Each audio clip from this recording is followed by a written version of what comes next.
Hello, everybody. This is Cheryl Abram. I know it's been a minute since I've been here, but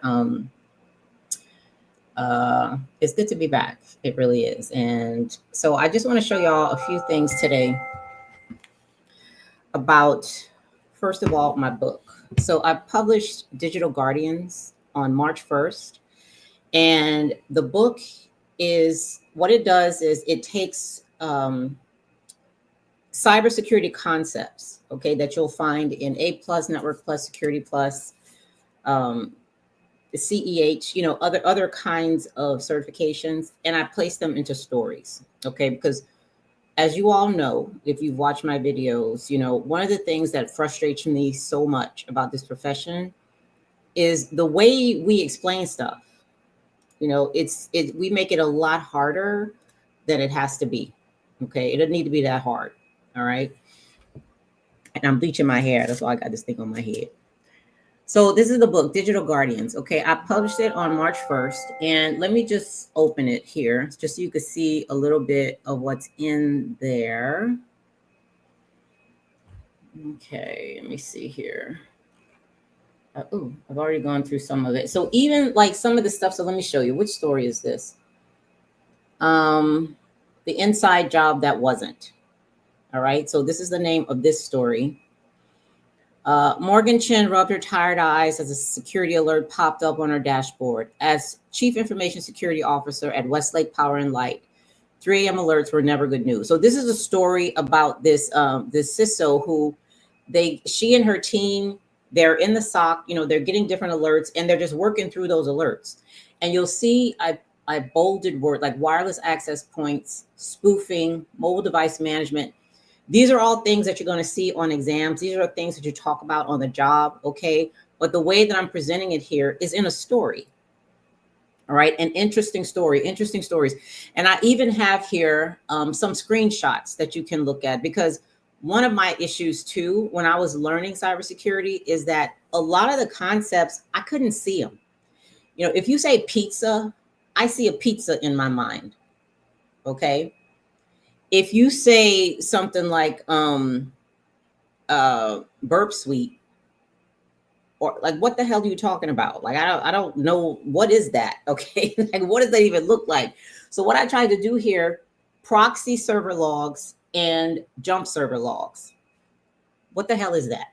You know what I mean? So for a lot of these concepts, I tried to find images, because that's how we remember things. That's how we remember things. That's how we're very visual. Okay.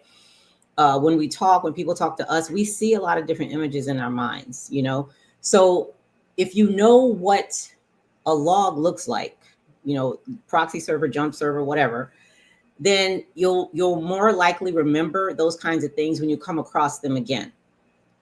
Okay. So computer lab project. Now let me go to the table of contents. How do I get there from here? Okay, here you go. Table of contents. Can you see that? Computer lab project, how I won my dream job. That's part 3. Let's see here. Sarah's first day on the job, a web of control, smart home revolution. And look, I love all these stories, okay? But the last part 5, diverse perspectives in cybersecurity and risk management. Now, I mapped this to the Security Plus. Okay, you'll see the Security Plus has 5 domains, the new one, okay? 5 domains, and it has, all those subdomains and objectives and stuff in there. This book is mapped to that, all right? So the last one, what I wanted to do to make it like super unique, I really wanted to show how you don't have to be a cyber professional, an IT professional. You don't have to know anything about IT and security and digital or whatever in order to come in this profession and be successful. So I have here stories. The first one is of a zookeeper. Okay, this person used to be a zookeeper. Now they're in cybersecurity. A meteorologist that's now in cybersecurity. An airplane inspector. A ballet master. Ballet. This man did ballet for most of his life. Okay, now he's a cybersecurity professional using those skills that he learned in ballet. Do you understand what I'm saying? I really wanted to bring that through. Okay, because I think more than any other profession today, need diverse perspectives in cybersecurity. All right. So the book is A Digital Guardians. Okay, stories from the front lines of cybersecurity. It's on Amazon right now, and I recommend that you get it because it's very entertaining, and you're going to be learning without even knowing that you're learning. Okay. Now, the other thing I wanted to talk about was, so I write for Salesforce. Creatives on Call is the company that I'm contracted with to write for Salesforce, and on their cybersecurity, on the Trailhead. Okay, and it's free. Trailhead is free. Okay, if y'all follow me on LinkedIn or connected with me on LinkedIn, I always post stuff from Trailhead. Okay, so I've written a whole bunch of cybersecurity stuff, including things about AI and AI security. Now, me and ChatGPT be having all kinds of conversations. All right, like seriously, all kinds of conversations. Let me show you my chat real quick, child.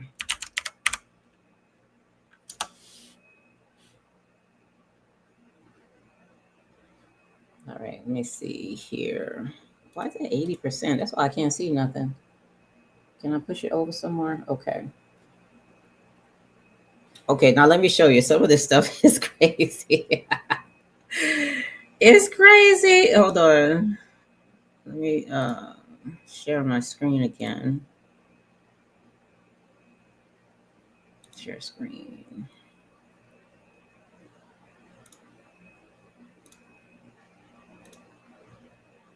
All right, now y'all look on the left side right here. Some of these topics. Okay, VMs and cyber range. Yeah, of course I got cyber stuff in here. Okay, AI in SOC and policy. What else we be talking about? Home network security setup. Log output levels. What else? I got some crazy stuff in here. Receipt generation, cannibalism in Canada. Okay, that came up because I read a book by Daniel Quinn. What's the name of that book? Ishmael. Okay, Ishmael. And me and my boyfriend were having a discussion about the book, and it's a fabulous book. It really, really is. So if you haven't read it, you got to go read it. And the gorilla is talking in the book, and it's all kind of stuff, right? So I was talking to Chat about this. Okay, Cyber Lab setup. This is business stuff, beneficial owner stuff. This is my business, Ypifany. Golf course. So I and my two sons, I signed us up for golf. Okay. I went for my first golf lesson this past, what was it, Sunday? It's Saturday or Sunday. Okay, we went over here. So, and today, what's today? Tuesday? My body is still hurting. So when we started, the guy was like, golf is not easy. And I'm like, okay, I've seen Happy Gilmore. Like, he picked it up really quick. You pretty much just hit the damn ball in the hole, right? No, you're not just hitting the ball in the hole.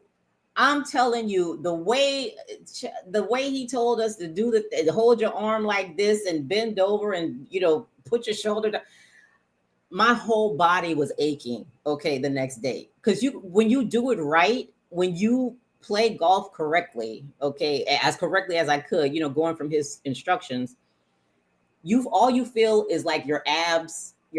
You're basically hitting the ball with your abs, basically, and your shoulders. Like your arms almost have nothing to do with it, except you're just holding the damn whatever stick, tee, whatever it's called.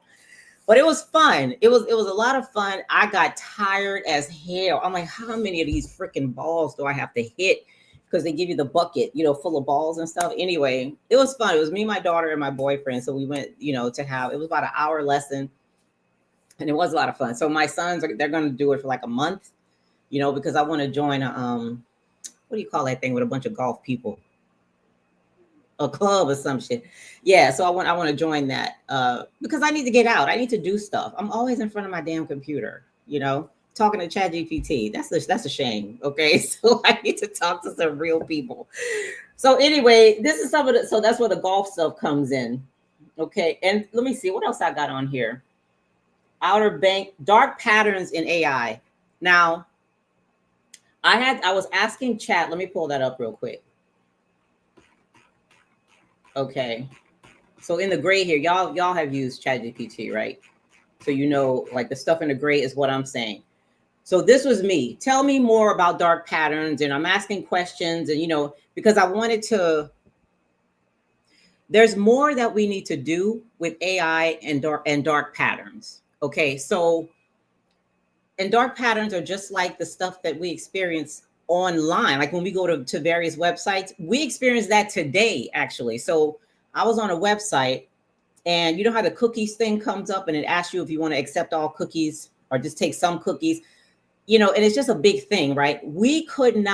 I couldn't move forward on the website until I clicked that cookie shit, because in order for me to get down to the very bottom, that cookie thing was in front of it. Okay. That's a dark pattern, because what that's doing, that is influencing your behavior in a certain direction. Okay. It's saying, Cheryl, you ain't doing nothing until you click this cookie thing, or it'll make things so difficult that you just click it. You know what? Just click the thing, get the hell out of my way so I can get on to do, what I'm trying to do on this website. Dark patterns is like, it's a form of, it's marketing, but I don't know how you call marketing for nefarious purposes, I guess, that favors the whatever they're trying to sell on the website or something like that. You know what I mean? So I was investigating that kind of stuff. Okay.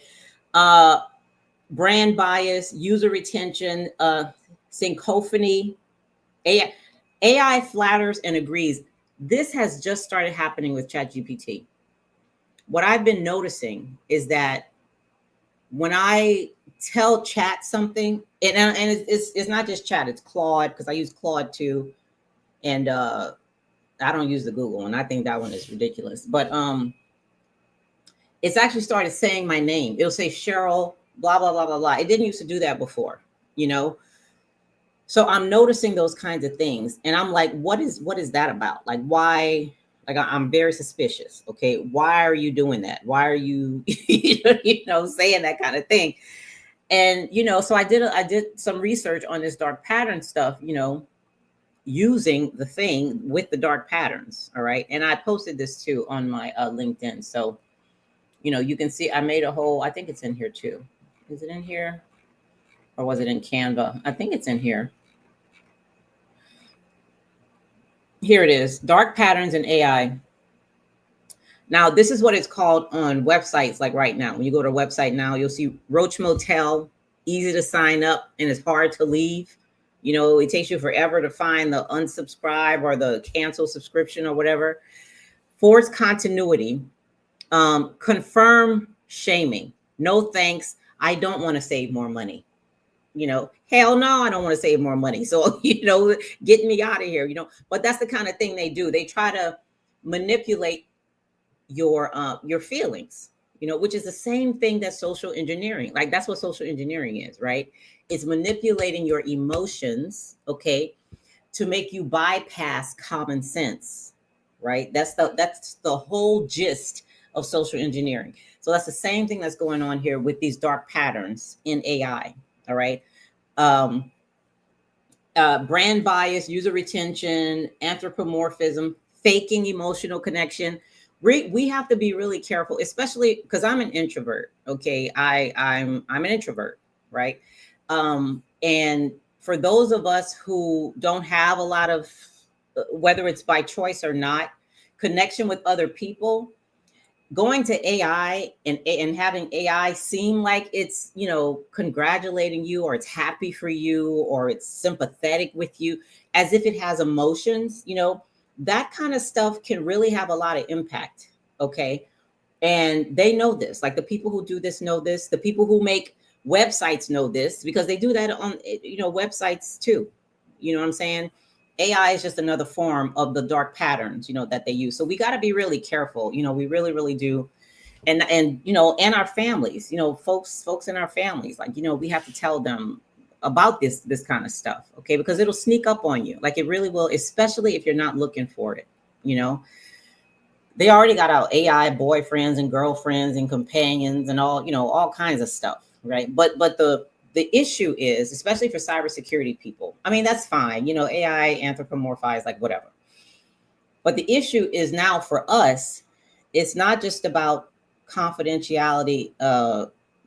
What's the other one? Integrity and availability, right? It's choice. Choice is now in there. Okay, because now the way that AI is being set up, the things that it's doing, the way that it's interacting with us, okay, it's starting to influence our choices, okay? And again, that has a lot to do with the way it seems to emote. Like it seems to be happy for us when we come up with an idea, or, yeah, that's fantastic, or, what a smart move, and, stuff like that. You know what I'm saying? And we forget you're talking to a machine. You're basically, this is not a human animal, that you're talking to. But yeah, so dark pattern. So you see, I have so many things on here that I discuss with this tool. And it's not just chat. I also use Claude AI a lot. I like Claude too. Um, I forget, what is it? Gemini? Is that the Google one? I think the Google one is Gemini. I think Gemini is like, I don't know. It just seems dumb to me for some reason. The responses are crazy. Now the images are fantastic, but chat has new images now too, and it's starting to spell stuff correctly. So whatever they've done to upgrade that, like they've done a pretty good job with that stuff. So I'm using it more now because I stopped using it in favor of Claude, but Claude doesn't do good images at all. However, I do like the responses better sometimes in Claude. They sound more natural. But again, as a writer, I'm very cognizant of how I use it. Okay. Because I feel like writing is my artwork, so I need to be sure that when I write something, y'all know I did it. This is okay. It's like looking at a Picasso. Picasso did that, right? So I have a whole process in place where I'm sure that where AI is just my assistant. It's not taking over my ideas and, and all this other stuff, when it matters. Okay. So when I do my writing, I'm very careful to keep my integrity, my creativity, all that stuff intact, and just have AI as my assistant, as it should be. Okay, I think that was all I was going to talk about today. There's so much going on. So the nonprofit that I'm with, Future Kings, tomorrow, they are going to be, well, they've already done it. They've already filmed it. But tomorrow, Future Kings, the head of Future Kings, his name is Eric King. He's going to be on the Kelly Clarkson show. And he's talking about the program that I and Dr. Phillips created, the cybersecurity program, along with the 2 other programs that Future Kings has. So I'm really proud of that, because we have been working on Cyber Future for I don't know how many years on a volunteer basis. Okay. Because, I'm a social worker. Like that's where my degree is in social work. So I've always volunteered at nonprofits. So, and I've been there since about 2017, 2016, something like that, working on the cybersecurity program. Even before I got into cybersecurity, I was working on the cybersecurity program. And actually that's what helped me get into the profession. That was the only cybersecurity thing I had on my resume, was that my volunteer work, creating curriculum for Future Kings. And what was the other thing? I had one. No, I didn't. I didn't have my certification yet. I had to go get my Security Plus in order to get the job. But yeah, my volunteer experience was the only cyber stuff I had on my resume when I got my first job in cyber with Booz Allen Hamilton. It was only, I had to take like a $20,000 pay cut. Okay. Cause I'd been in the government for about 16 years, when I left, and I said, I want to change my career. I got to get the hell up out of here. And, but that was like in 2019 or something like that, so, yeah, so I got out of there, but my volunteer work was what actually got me, well, my volunteer work and knowing somebody, but yeah, but that's what I had to have something on my resume. Now that was it. That was the volunteer work that really got me, to where I wanted to be. Yeah, so they're going to be on there, Kelly Clarkson, tomorrow, April 9th. Tomorrow's the 9th, right? Yep, April 9th. And I think, okay, that's about it. So I'll come back on, when I have more focused things to talk about. And I got a lot to talk about, y'all, like so much. This RMF thing in the company that I'm in, it's very interesting. You know, and I've always said that everybody needs to learn RMF. I don't care what you're doing in cyber. All you could be doing is pen testing, 24/7. All right. You won't be as good as you think you are if you don't know RMF. Okay. You really have to know that.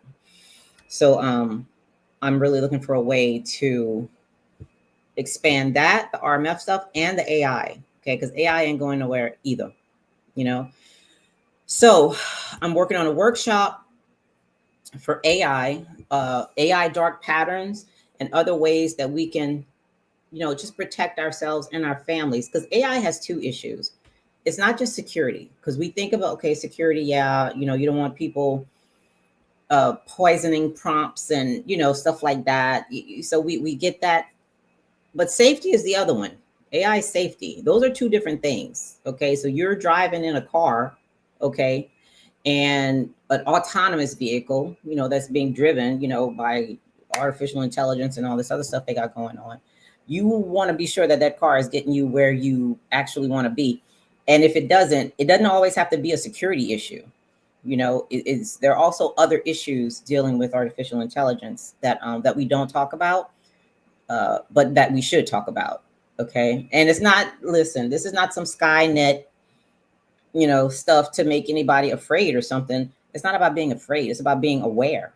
It's about being aware. Just like if you drive in a neighborhood, you need to be aware of where the hell you are. Do you need to put your windows up? You need to lock your doors? Do you really want to stop at that gas station? Or, you go to the one a couple of miles down the road, that's safer. You know what I'm saying? So it's about awareness. It's not about scaring, because, it's not scary. It's very innovative. We love it. We're using it. Again, it's not going anywhere. So, let's make it work with us, and there's no use running from it. I saw this thing today where they have students, they're checking to make sure students don't use AI to write their papers. I'm like, y'all, come on now. Like